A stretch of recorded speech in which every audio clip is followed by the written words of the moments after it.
ETF index mutual funds నేర్చుకుని stock మార్కెట్లో రాణించాలనుకుంటున్నారా? వెంటనే ఈ నెంబర్కి కాల్ చేయండి.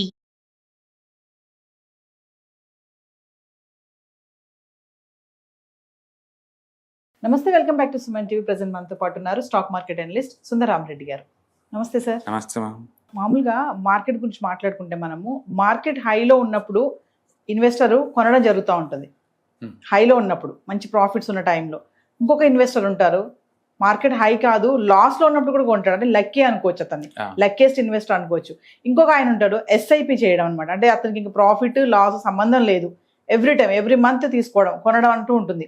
ఈ ముగ్గురిని కేటగిరైజ్ చేసుకుంటే మనము ఎవరికి ఎక్కువ రిటర్న్స్ వస్తాయి అని అంటే ఎక్కువ సార్లు మనం ఏంటంటే స్టాక్ మార్కెట్ అనగానే అదృష్టం ఉండాలి అలా అలా అంటూ ఉంటారు. అంటే అదృష్టం అంటే ఇక్కడ మీనింగ్ ఏంటంటే తక్కువ రేట్లో స్టాక్స్ దొరకటం కదా. ఎప్పుడైనా ఇండివిజువల్ స్టాక్స్ ఎప్పుడు రిస్క్ అయ్యేది, స్టాక్ స్పెసిఫిక్ అనమాట. ఈ రోజు ఇంత బుల్ మార్కెట్లో కూడా కొన్ని స్టాక్స్ 10% పెరిగితే కొన్ని అయితే 2-3% పెరిగి ఉంటాయి, కొన్ని మైనస్లు కూడా ఉండొచ్చు. అందుకో స్టాక్స్ ఎప్పుడు రిస్కే. మన స్టాక్స్ని కన్సిడర్ చేయకుండా ఒక మ్యూచువల్ ఫండ్ లేదా ఒక ఈటీఎఫ్ ఇండెక్స్ ఫండ్ మనం కన్సిడర్ చేసామనుకోండి, వాటిల్లో కనుక మీరు ఎవ్రీ ఇయర్ లోయెస్ట్లో కొంటున్నారు అనుకుందాం. సపోజ్ ఎవ్రీ ఇయర్ 1 lakh పెట్టాలి మీరు amount, every year 1 lakh. And every year లోయెస్ట్లోనే ఎంటర్ అవుతారు వాళ్ళు, ఏ ఇయర్కి ఆ ఇయర్. అంటే లక్కీయెస్ట్ ఇన్వెస్టర్, మంచి ప్రైస్ కొంటున్నాడు కాబట్టి. అలా కనుక ఒక 25 years కంటిన్యూస్గా మార్కెట్లో సపోజ్ నిఫ్టీ 50 అనుకుందాం, నిఫ్టీ 50లో కనుక అలా పెట్టుకుంటూ పోతే ఎవ్రీ ఇయర్ మార్కెట్ లోయెస్ట్లో ఉన్నప్పుడు మాత్రమే 1 lakh rupees పెట్టుకుంటూ పోవాలి. అలా పెట్టుకుంటూ పోతున్నాడు అనుకోండి, అతనికి వచ్చిన యావరేజ్ రిటర్న్స్ 14.2% అండి 25 years తర్వాత. మార్కెట్ లోయెస్ట్లో ఉన్నప్పుడు పెడితే మార్కెట్ లోయెస్ట్లో ఉంటుంది. అంటే అదృష్టవంతుడికి నిఫ్టీలో పెడితే గిట్టుబాటు అవుతుంది 14.2, 26 years తర్వాత అని చెప్పేది, మధ్యలో కాదు. ఎవ్రీ ఇయర్ పట్టుబడులు కొనేవాళ్ళు. రెండోది దురదృష్టవంతుడు, అంటే పీక్ లెవెల్లో కొంటాడు, మార్కెట్ పెరిగిద్ది కదా అని కొంటాడు, బట్ అప్పటి నుంచి మార్కెట్ పట్టడం స్టార్ట్ అవుద్ది. అట్లా ఎవ్రీ ఇయర్ అతను కొన్నప్పుడు ₹1,00,000 వర్త్ మార్కెట్ పడతా ఉంటుంది. అట్లా highest of the year every year పెట్టుకుంటూ పోతున్నా సరే అతనికి 25 years తర్వాత చూసుకుంటే అతనికి వచ్చిన డబ్బు 11.7 అండి. అంటే లిటర్లీ 12% వస్తుంది అతను కూడా. అంటే అదృష్టవంతుడికి వచ్చింది 14.2, అన్లక్కీ పర్సన్కి వచ్చింది 11.7. ఇద్దరి మధ్య డిఫరెన్స్ ఎంతంటే 2% ఉంది ఆడ. అసలు ఈ అదృష్టం వద్దు నాకు, దురదృష్టం వద్దు అని every month SIP every month 1వ తారీఖు పెట్టుకుంటూ పోయే వాళ్ళకి, అండ్ వాళ్ళకి ఎవ్రీ మంత్ 1st తారీఖులో ఇయర్లీ 1 lakh పెడతారు వీళ్ళు కూడా. పెట్టుకుంటూ పోతుంటే 26 years తర్వాత చూసుకుంటే ఇతనికి 12.6 వస్తుంది, 12.6. అంటే అదృష్టవంతుడికి వస్తుంది 14.2, ఎవ్రీ మంత్ పెట్టుకుంటూ పోతానికి వస్తుంది 12.6. ఇద్దరి మధ్య డిఫరెన్స్ ఎంత అంటే <2A. అండ్ దురదృష్టవంతుడు ఎవ్రీ ఇయర్ పీక్ లెవెల్లో పెడుతున్నాడు, బట్ స్టిల్ ఇతనికి ఎస్ఐపీలో పెట్టే మధ్య డిఫరెన్స్ 1% ఉంది. దాని మీనింగ్ ఏంటంటే మార్కెట్లో మీరు అదృష్టవంతులు అవ్వాల్సిన పని లేదు, దురదృష్టవంతులు కూడా అవ్వాల్సిన పని లేదు. ఎవ్రీ మంత్ పెట్టుకుంటూ పోతే చాలు. 25 years మీద డేటా కనుక మనం స్టడీ చేసుకుంటే నీకు యావరేజ్ మీద 12.6 దాకా వస్తుంది. అందుకని మీరు టైమింగ్ చూసి పట్టించుకోవాల్సిన అవసరం లేదు మార్కెట్లో. మీరు చేయాల్సిందే లేదు, ఎవ్రీ మంత్ పెట్టుకుంటూ పోవటమే. అందుకని లాస్ట్ మంత్ చూసాము, అమ్మో ఈ మార్కెట్ వరస్ట్ అనుకున్నారు, లాస్ట్ 1 week నుంచి వస్తున్నారు, అవి ఈ మార్కెట్ ఎంత బాగా పెరుగుతుంది అనిపిస్తుంది. బట్ అది టెంపరీ, ఇది టెంపరీ కదా. సో రెండింటిని డిస్కౌంట్ చేసుకుంటూ మార్కెట్ పోతుంది. దాని మీనింగ్ ఏంటంటే లాంగ్ టర్మ్ పాయింట్ ఆఫ్ లో ఎకానమీ ఎప్పుడు ముందుకు పోతా ఉంటుంది అనమాట, తద్వారా బెనిఫిట్ పొందొచ్చు అనమాట. అందుకని మీరు మార్కెట్లో పెడితే అదృష్టవంతులు అవ్వాల్సిన అవసరం లేదు. అలాగని దురదృష్టవంతులాగా ఉన్నంత మాత్రం మీకు పోయేది కూడా ఏం లేదు, మేబీ 2% పోతుంది. అందుకని మీరు అదృష్టవంతుల్లో పుట్టిన వరస్ట్ దురదృష్టవంతులాగా ఉన్న ఇద్దరి మధ్య గ్యాప్ ఉంది ఇక్కడ 2%. బట్ ఇద్దరికి మనీ వస్తున్న విషయం గమనించాలి. అంటే మార్కెట్ లో sir good day bad day అంటూ ఏమి ఉండదా? నేను అదే అంటుంది. మీరు అలాంటి స్పెక్యులేషన్ చేయాలంటే మీరు టెక్నికల్స్ తెలుసుకొని బ్యాక్గ్రౌండ్ లో ప్రాబిలిటీని పెంచుకోవచ్చు.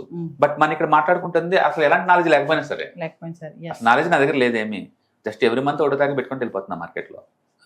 ETF index fund mutual fund లాగా పెట్టుకుంటూ పోతే నాకు నావేం తెలియదు, నాకు పెట్టుకుంటూ పోతూనే ఉన్నాను.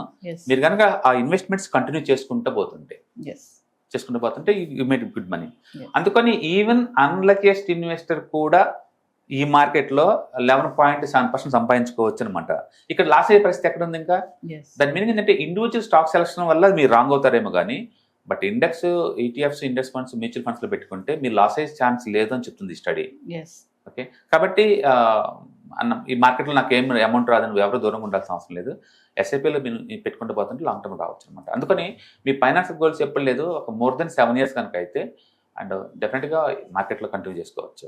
లెస్ దెన్ 2-3 years అయితే మాత్రం అచ్చం డెట్ ఫండ్స్కి వెళ్ళిపోవచ్చు అనమాట. అట్లా మీ ఫైనాన్షియల్ గోల్స్ తగ్గట్టు వీటిని చేసుకోవచ్చు. మొత్తానికి ఈ స్టడీ ఏం చెప్తుందంటే మీరు లాస్ అదృష్టవంతుడికి అవ్వకపోయినా సరే మీరు లాస్ అవ్వాల్సిన అవసరం లేదు, ఇక్కడ మీకు గుడ్ మనీ అని చెప్తుంది. ఎవ్రీ టైం కూడా మన లాంగ్ టైం పెట్టుకోవడం వల్ల మనకి యూజ్ ఉంటుంది. లాంగ్ Short టర్మ్ వల్ల time. ఇవన్నీ డిస్కౌంట్ అయిపోతున్నాయి అంటుంది అది. Yes, long term yes. ఉండటం వల్ల ఇవన్నీ డిస్కౌంట్ అవుతా ఉంది.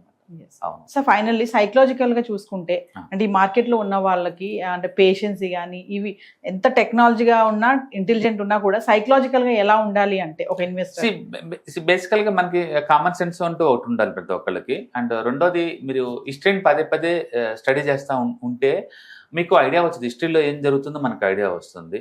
అండ్ రెండోది మీరు మార్కెట్లో ఏదైనా ఒక అన్నోన్ అసెట్లో పెట్టడం అనుకోండి, ఎంతకంత లిటరసీ పెంచుకోవాలి దాని తగ్గట్టు. For example Agarwal wealth study చాలా పాపులర్ అనమాట, మోతిలాల్ ఒస్వాల్ వాళ్ళది. వాళ్ళు పెట్టినప్పుడు అతను ఫస్ట్ 1 crore పెట్టాడు మార్కెట్లో, అది 1990లో. వితిన్ 2 years కల్లా 30 crore అయింది అది. ఓకే, తర్వాత ఏమైంది, మళ్ళీ అది 30 crore కాస్తే 10 crore డ్రాప్ అయింది, అంటే లిటరల్లీ 70% డ్రాప్ అయింది. మళ్ళీ తర్వాత ఇది ఎంత ఉంది, మళ్ళీ ఇది 1 crore దాకా పోయింది, మళ్ళీ అక్కడి నుంచి 30 crores డ్రాప్ అయింది, మళ్ళీ 30 కాస్త 500 crores వెళ్ళింది, మళ్ళీ అక్కడి నుంచి మళ్ళీ 250 crores డ్రాప్ అయింది. ఇట్లా మార్కెట్ అప్ అండ్ డౌన్ చేసుకుంటా అతను పెట్టిన 1 crore రీసెంట్గా అది 2000 crores అయింది. బట్ స్ట్రైట్ గా పోలేదు, గుర్తుపెట్టుకోండి, స్ట్రైట్ గా పోలేదు. అంటే అప్ అండ్ డౌన్స్ కామన్ మార్కెట్లో, బట్ మార్కెట్లో లాంగ్ టర్మ్ ఉంటే కనుక యూ కెన్ మేక్ మనీ అని చెప్పి స్టడీ చెప్తుంది అనమాట. అందుకని మీరు ప్రముఖ వ్యక్తుల యొక్క లైఫ్ స్టైల్ వాళ్ళు రాసిన బుక్స్ చదవడం ద్వారా మనకి కామన్ సెన్స్ డెవలప్ అవుద్ది, మార్కెట్ బిహేవియర్ అర్థం అవుతుంది. అండ్ కాబట్టి స్పెక్యులేషన్ అలాంటి జరగకుండా మీరు కంటిన్యూస్గా ఇన్వెస్ట్మెంట్ చేయడం ద్వారా లాంగ్ టర్మ్లో మనీ మేక్ చేసుకోవచ్చు. బట్ ఒకటి గుర్తుపెట్టుకోండి, ప్రతి అసెట్కి సైక్లికల్ నేచర్ ఉంటుంది. అది డౌన్లో ఉన్నప్పుడు మనం మనీని ఎక్స్పెక్ట్ చేయలేము, అప్లో ఉన్నప్పుడు మీరు బయటకు పోవడానికి ప్లాన్ చేసుకోవాలా. ప్రతి అసెట్ కూడా అది ఏదైనా కావచ్చు. ఇప్పుడు రియల్ ఎస్టేట్ లాస్ట్ 2-3 years నుంచి రిటర్న్స్ ఏం లేవు, లాస్ట్ 2-3 years నుంచి రియల్ ఎస్టేట్లో ఇండియాలో ఎక్కడ కూడా అది సైక్లికల్ నేచర్. బట్ బిఫోర్ ఒక 10 years కంటిన్యూస్గా మూవ్ అయింది కదా, అట్లా అనమాట. కోవిడ్ కాంచి గోల్డ్ బాగా ఫాస్ట్ మూవ్ అయింది కదా, కోవిడ్ కాంచి అంతకుముందు అంత మూవ్ లేదు కదా. అంటే ప్రతి అసెట్కి ఒక నేచర్ ఉంటుంది. ఆ నేచర్ ఏంటంటే అంటే కపుల్ ఆఫ్ ఇయర్స్ ముందుకు పోతుంది, కపుల్ ఆఫ్ ఇయర్స్ కిందకు వస్తూ ఉంటుంది అనమాట. ఆ నేచర్ తగ్గట్టు మీరు కూడా బిహేవ్ చేయడం నేర్చుకోవాలి. అందుకని ఇన్వెస్ట్మెంట్ చేసుకుంటూ పోవటం అంటే దాని అర్థం పర్మనెంట్ అని కాదు. ఆ నేచర్ పైలో ఉన్నప్పుడు మీరు కావాలంటే అది తీసుకోవచ్చు. మీకు సైక్లికల్ నేచర్ గురించి తెలియదు అనుకుందాం, better to go for multi asset allocation fund. అప్పుడు ఫండమెంటల్ చూసుకుంటారు, ఇవన్నీ మనతో పని లేదు కదా. అందుకని మీకు ఈ ఇండస్ట్రీ గురించి ఏమి తెలియదు అనుకుంటే బెస్ట్ ఏంటంటే go for multi asset allocation funds. హాయిగా పీస్ ఆఫ్ మైండ్ దొరుకుతుంది, ఎక్స్పర్ట్స్ డీల్ చేస్తూ ఉంటారు. ఈ సైక్లికల్ గేమ్ బాగా ఆడతారు వాళ్ళు. మీకు తెలుసు అనుకోండి, మీరు ఓన్గా గేమ్ ఆడుకోండి, you can make good money. But nature తెలిసి ఉండాలి. నేను జీవితకాలం ఎస్ఐపీలో పెట్టుకుంటూ పోతాను అంతే ఉంచుతానంటే కుదరదు. ఎందుకంటే ఇప్పుడు మార్కెట్ 20% పైకి పోయింది అనుకోండి, ఈజీగా 10% డౌన్ అవుతుంది మళ్ళీ తర్వాత. అందుకని అప్లో ఉన్న రిటర్న్స్ ఒకలా చూపిస్తుంది, డౌన్ అయిన తర్వాత రిటర్న్స్ ఇంకోలా చూపిస్తుంటుంది. అందుకని లాంగ్ టర్మ్ పాయింట్ ఆఫ్ లో డేటా రకరకాలుగా మారిపోతూ ఉంటుంది. ఇప్పుడు నేను 2 years డేటా పెట్టాను అనుకోండి, 0 రిటర్న్స్ కదా మార్కెట్లో. నేను 5 years పెట్టాను అనుకోండి, స్టిల్ రిటర్న్స్ నీకు 15 దాకా కనపడతాయి. నేను 10 years పెట్టాను అనుకోండి, ఇంకోలా కనపడతాయి. 20 years పెడితే ఇంకోలా కనపడుతుంటాయి. అందుకని స్టాక్ మార్కెట్లో కనపడే రిటర్న్స్ అని ఏ పర్మనెంట్ కావు. అది టైం టు టైం మీరు ఎక్కడి నుంచి ఎక్కడితో తీసుకుంటున్నారు అని దాన్ని బట్టి ఉంటుంది. అంటే బుల్ మార్కెట్లు ఎక్కువ చూపిస్తూ ఉంటాయి, బేర్ మార్కెట్లు తక్కువ చూపిస్తూ ఉంటాయి. అందుకని ఈక్విటీ మార్కెట్ గురించి మీరు ఇన్వెస్ట్మెంట్ చేయాలంటే మీకు ఎంతకంత ఫైనాన్షియల్ లిటరసీ ఉండాలి ఈ మార్కెట్ గురించి. లేదా మీకు నాలెడ్జ్ మల్టీ అసెట్కి వెళ్ళిపోండి, వాళ్ళు చూసుకుంటారు అన్ని. అది బెస్ట్ రూట్ అనమాట.